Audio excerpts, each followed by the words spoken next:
जून की दोपहर आसमान से आग बरस रही थी।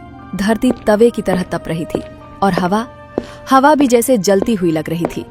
गांव धनपुरा, जहां आम दिनों में बच्चों की आवाजें गूंजती थीं, आज वहां सन्नाटा पसरा था। हर घर के दरवाजे बंद, खिड़कियों के पीछे छुपे लोग पसीने से तरबतर, चेहरे और आंखों में बस एक ही सवाल, ये गर्मी आखिर कब खत्म होगी। लेकिन इसी सन्नाटे के बीच, गांव के ठीक बीचों बीच एक जगह ऐसी थी जहां भीड़ थी, जहां हंसी थी, जहां उम्मीद जिंदा थी। वो जगह थी हरिया काका का लस्सी वाला ढाबा।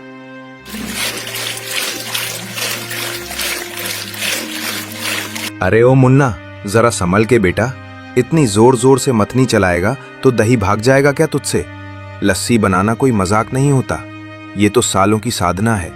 हर घुमाव में धैर्य चाहिए, हर सांस में ठहराव चाहिए। जब तक मक्खन ऊपर तैरने ना लगे तब तक हाथ रुकना नहीं चाहिए, समझा? काका, आप तो ऐसे समझा रहे हो जैसे कोई युद्ध लड़ रहे हो हम, लेकिन मेरी हालत देखो, गला सूख कर रेगिस्तान बन गया है। स्कूल से लौटते लौटते ऐसा लग रहा था जैसे सूरज मेरे पीछे दौड़ रहा हो। बस एक गिलास दे दो ना, छोटा सा ही सही। कसम से आपकी लस्सी पीते ही जान में जान आ जाएगी। अरे नादान, अभी ये लस्सी कच्ची है, अगर अभी पी ली ना तो पेट में ऐसे चूहे दौड़ेंगे कि तू खुद भागेगा मेरे पास। थोड़ा सब्र कर, जब ये ठंडी हो जाएगी, ऊपर मलाई की मोटी चादर जमेगी और बीच में मिश्री के दाने चमकेंगे, तब जो मजा आएगा ना वो जिंदगी भर याद रहेगा। हरिया काका धनपुरा गांव की पहचान थे। पिछले 40 साल से एक ही जगह, एक ही काम, लेकिन दिल में वही जुनून। उनकी लस्सी सिर्फ एक पेय नहीं थी, वो राहत थी, वो सुकून थी, वो गांव की आत्मा थी।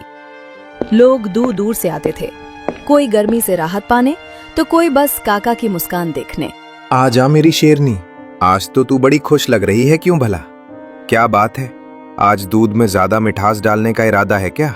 वो थी शांति काका की भैंस, लेकिन सच कहें तो वो उनकी जिंदगी थी। तू नहीं होगी ना तो ये लस्सी सिर्फ नाम की रह जाएगी। तू है तभी तो इसमें जान है, तू है तभी ये ढाबा जिंदा है। शांति जैसे हर बात समझती थी। काका की आवाज सुनते ही पूंछ हिलाने लगती, मानो कह रही हो मैं हूं ना। लेकिन इस बार गर्मी कुछ अलग थी। पिछले कई सालों में इतनी भीषण गर्मी किसी ने नहीं देखी थी। काका, सच सच बताओ, अगर इस बार बारिश नहीं हुई तो शांति को चारा कहां से मिलेगा? और अगर उसे खाना नहीं मिला तो लस्सी कैसे बनेगी? मुन्ना बेटा, जिंदगी में सबसे बड़ी गलती क्या होती है पता है? जब इंसान हालात देखकर डर जाता है और उम्मीद छोड़ देता है।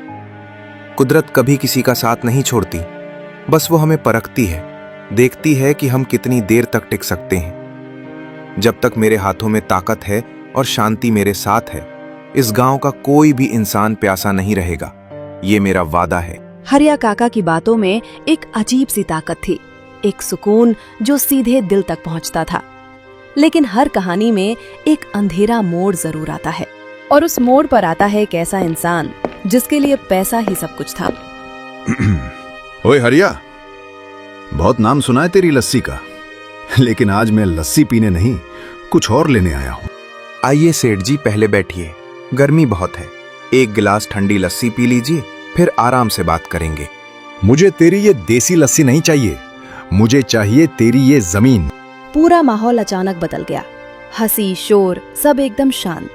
देख हरिया, समय बदल चुका है, ये ढाबा, ये मिट्टी, ये सब अब पुराना हो गया है।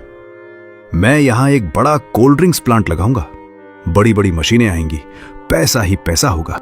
सेठ जी, ये गांव है, यहाँ लोग मशीनों का पानी नहीं, दिल से बनी लस्सी पीते हैं।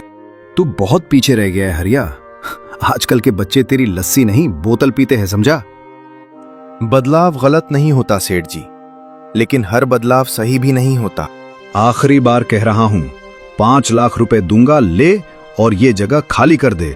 तभी नहीं काका, कहीं नहीं जाएंगे, ये ढाबा हमारा है, हमारी यादें हैं इसमें, आपके पैसों से ज्यादा कीमती है ये। एक छोटे बच्चे की आवाज, लेकिन सच्चाई से भरी हुई। बहुत बोलने लगा है तू, चल हट। सोच ले हरिया, कल तक जवाब चाहिए, वरना पानी बंद हो जाएगा।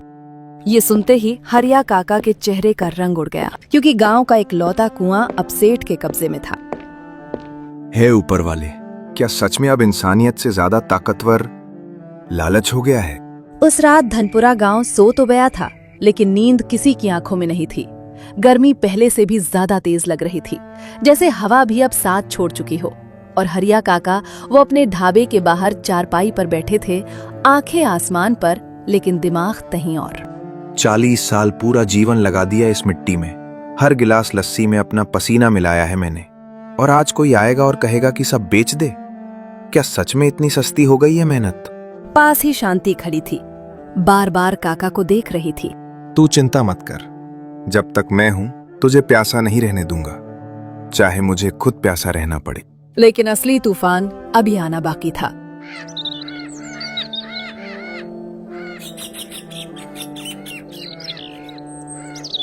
अगली सुबह सूरज निकलने से पहले ही गांव में हलचल शुरू हो गई। लोग घबराए हुए, हाथों में खाली बाल्टियां, चेहरों पर डर। अरे ये क्या हो गया? कुएं से पानी क्यों नहीं निकल रहा? कल तक तो सब ठीक था, आज अचानक ये सूखा कैसे पड़ गया?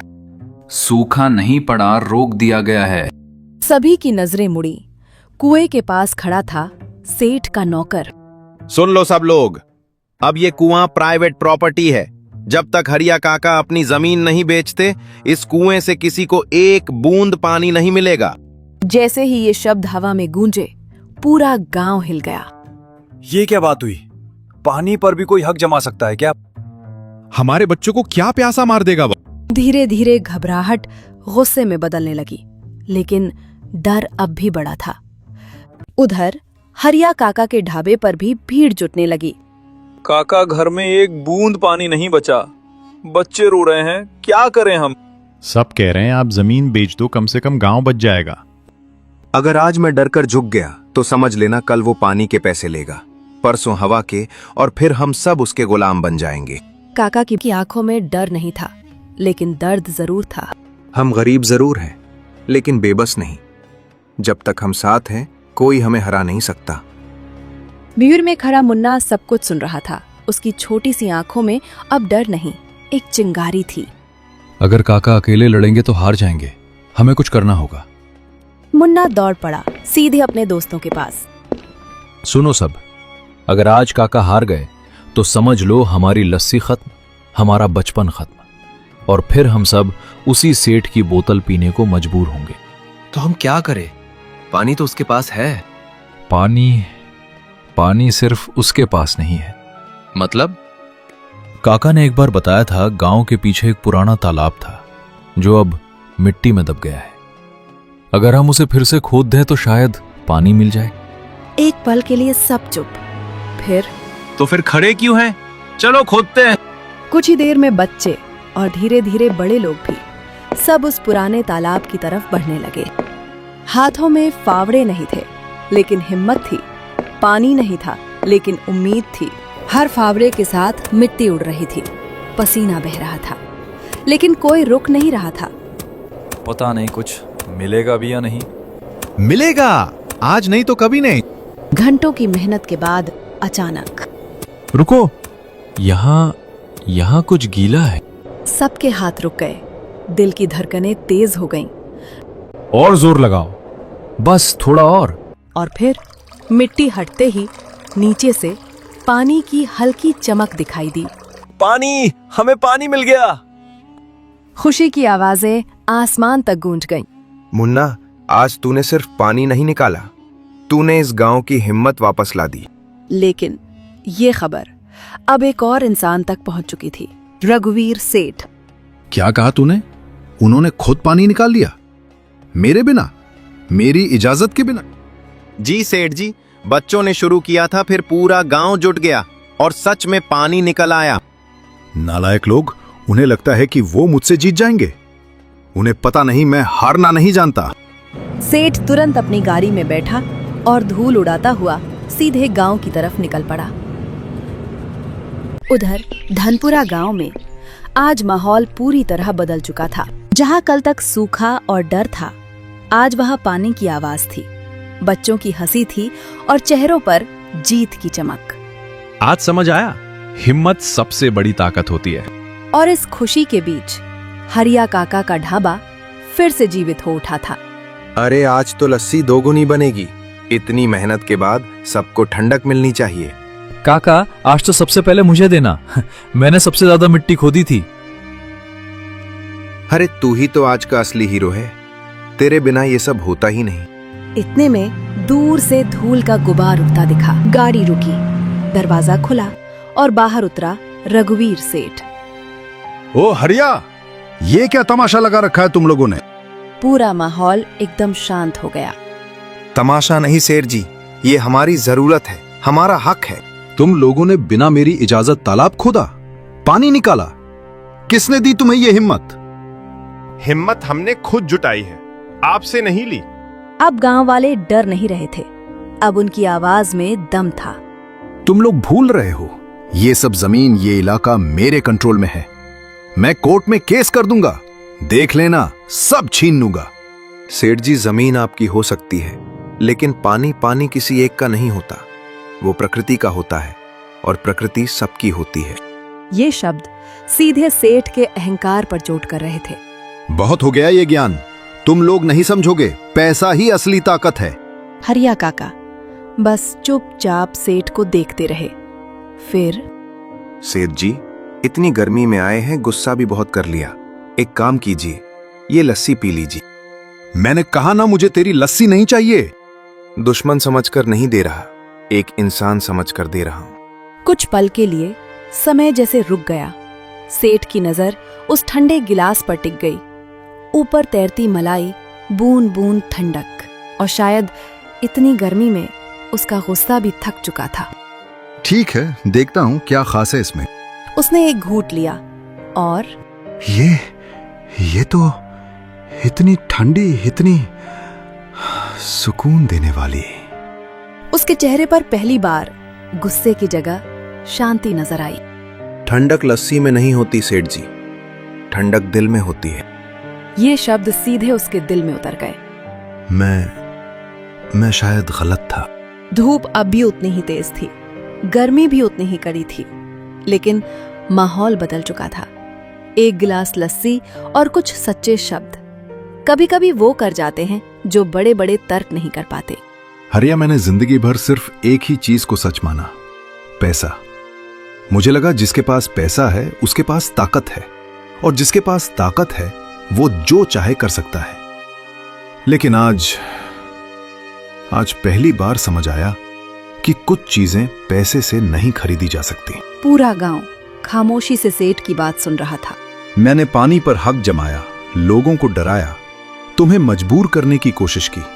मुझे लगा तुम झुक जाओगे, सब झुक जाते हैं, लेकिन तुम नहीं झुके। और ये बच्चे, इनकी हिम्मत, इनकी एकता, इन सब ने मुझे हरा दिया।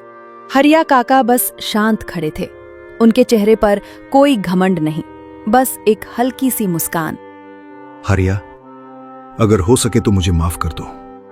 मैं लालच में अंधा हो गया था, मुझे समझ ही नहीं आया कि मैं इंसानियत खोता जा रहा हूं। गांव वालों के लिए ये पल यकीन करना मुश्किल था। जो आदमी कल तक उन्हें प्यासा मारने पर उतारू था, आज वही माफी मांग रहा था। आपने जो किया वो गलत था, लेकिन आज जो कर रहे हैं वो सही है, और जहां सही की शुरुआत होती है वहीं से सब बदलना शुरू हो जाता है।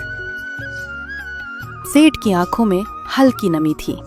आज से कुएं पर मेरा कोई हक नहीं, वो पानी गांव का था, गांव का है और गांव का ही रहेगा। ये सुनते ही गांव में खुशी की लहर दौड़ गई। सुन लिया सबने, अब पानी पे कोई रोक नहीं। आज तो जश्न होगा। हरिया काका ने तुरंत बड़ी हांडी उठाई और लस्सी बनानी शुरू कर दी। आज कोई पैसे नहीं देगा, आज की लस्सी गांव की जीत के नाम। बच्चे, बूढ़े, औरतें सब लाइन में लग गए। हर गिलास में सिर्फ लस्सी नहीं, खुशी घुली हुई थी। काका, आज तो रिकॉर्ड बन जाएगा। इतनी लस्सी पहले कभी नहीं बनी। आज मेहनत भी तो रिकॉर्ड की हुई है।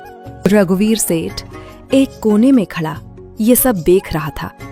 शायद असली अमीरी यही है, लोगों के साथ खड़े रहना, ना कि उन्हें झुकाना। शाम होते होते गांव का माहौल पूरी तरह बदल चुका था।